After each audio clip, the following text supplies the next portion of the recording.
Hi friends எல்லாருக்கும் வணக்கம். சின்ன மருமகள் சீரியல்ல நாளைக்கு எபிசோட்ல என்ன நடக்க போகுது அப்படின்னாங்க இந்த வீடியோல பார்க்க போறோம்.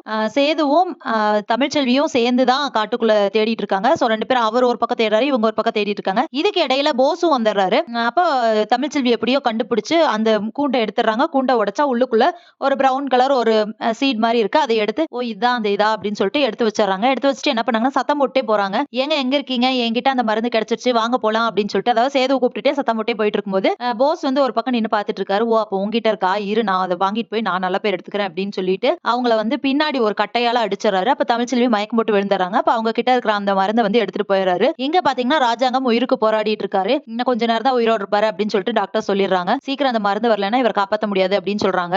இப்ப என்ன பண்றது அப்படின்னு தெரியாம எல்லாரும் முடிச்சிட்டு இருக்கும்போது கரெக்டா போஸ் வந்து அந்த மருந்தை நான் தான் கண்டுபிடிச்சேன் அப்படின்னு சொல்லிட்டு கொண்டு வந்து கொடுத்துட போறாரு. அதுக்கப்புறம் பாத்தீங்கன்னா அங்க தமிழ்ச்செல்வி மயக்கம் போட்டு கிடக்குறாங்க இல்லையா, அவங்கள வந்து சேது வந்து எப்படியோ காப்பாத்தி கூட்டிட்டு வந்துருவாரு. சோ போஸ் வந்து இந்த மருந்தை கொண்டு வந்தனால வீட்டுல இருக்கிற எல்லாருமே உயிர் படைச்சிருவாங்க. அதுக்கப்புறமா பார்த்தோம்னா இப்போ போஸோட அம்மா வந்து இப்படியே போஸ் இந்த வீட்டுல இருக்க வச்சிடலாம் அப்படின்னு சொல்லிட்டு பிளான் பண்ணி அவங்க கிட்ட பேசுறாங்க. இப்ப நம்ம எல்லாத்தோட உயிரையும் என் பையன் தானே காப்பாத்தினா, அவனை வந்து இந்த வீட்டை விட்டு போன்னு தானே விரட்டுறீங்க, அவன் இங்கேயே இருக்கட்டும் அப்படிங்கிற மாதிரி சொல்றாங்க. அதை கேட்டுட்டு சரி ஓகே வேற வழி இல்ல, நம்ம எல்லாத்தையும் காப்பாத்திருக்கான், அவன் கொஞ்சம் திருந்திட்டான் அப்படின்னு சொல்லிட்டு சரி இங்கே இருக்க வச்சுக்கலாம் அப்படின்னு சொல்லிட்டு அவரும் ராஜாங்கமும் யோசிச்சு சரின்னு சொல்லிடுறாரு. சோ இதுக்கப்புறம் வந்துட்டு போஸ் வந்து அந்த வீட்டுக்குள்ளே இருந்துட்டு எப்படி ராஜாங்கத்தை கொள்ளலாம் என்ன பண்ணலாம் அப்படின்னு சொல்லிட்டு அவருக்கு அகைன்ஸ்டா இருக்காங்க இல்லையா, அந்த இவர் கூட பேசி ஏதாவது பண்ண போறாரு. இங்க வந்து தமிழ்ச்செல்விக்கு போஸ வீட்டுக்குள்ள சேர்த்துனது பிடிக்காது. போஸ் எப்படி இருந்தாலும் கெட்டவர் தான் அப்படின்னு சொல்லிட்டு அவங்க யோசிச்சிருப்பாங்க. அது மட்டும் இல்லாம மருந்து எடுத்துட்டு போனதை அவங்க பின்னாடி இருந்து பார்த்தாங்க. யாரோ போறாங்க அப்படின்னு சொல்லிட்டு சோ அது போஸ் தான், அதனாலதான் அவர் தான் குழந்தைங்க மருந்தை கொடுத்து நல்ல பேர் வாங்கியிருக்காரு அப்படின்னு சொல்லி தமிழ்ச்செல்வி கண்டுபிடிச்சிருப்பாங்க. சோ வீட்டுக்குள்ள வரதுக்காக தான் இப்படி எல்லாம் பண்ணிட்டு இருக்காங்க.